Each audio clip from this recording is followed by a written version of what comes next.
Sveiki, mėlyjeji! Vėlgi su jumis aš, kineziterapeutas Marius, ir šiandien jums noriu parodyti vieną vienintelį pratimą, kuris itin didina klubų sąnarių judesių amplitudę.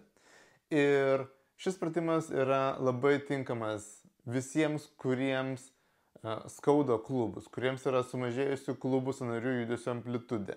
Taip pat, jeigu jums skauda nugarą, daug laiko sėdite, šis pratimas taip pat bus labai naudingas.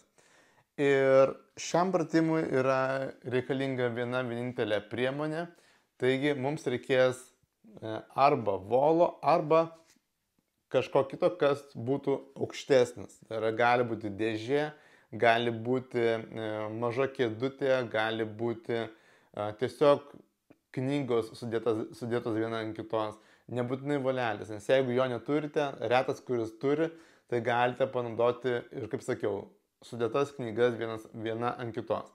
Ir būtent mums reikalingas yra aukštis, tai pasistengkite, kad to daikto, kurį naudosite, aukštis būtų bent jau 20-30 cm ir daugiau.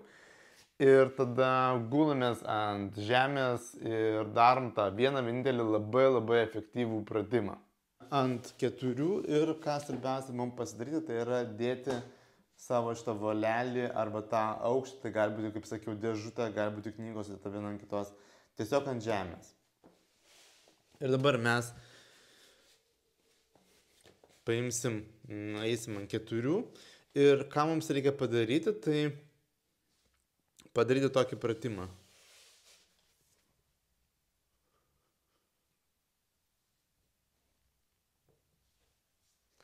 Perkelti koją per mūsų kliūtį. Kuo aukščiau jūs perkelsit, tuo daugiau naudos gausite. Aišku, galite daryti ir biškį paprasčiau. Tai yra tiesiog kelį kelti. Į priekį ir atgal. Į priekį ir atgal. Į priekį ir atgal.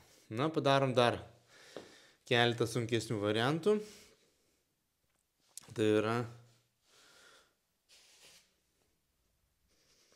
aš tarsi koją visiškai perkeliu ir dar net ir pėdą, kad mano pėda pereitų per čia.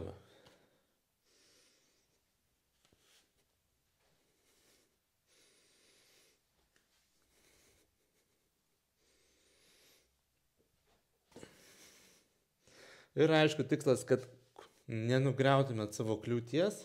Šito pratimą padarykite 8-10 kartų į vieną pusę ir į kitą. Pasistengkite, išmėginkite abu variantus, tiek lengvesnį variantą, tiek sunkesnį. Jeigu jūs dar nesate užsiprenumeravę mano šio kanalą, būtinai tą padarykite ir paspauskite mygtuką prenumeruoti.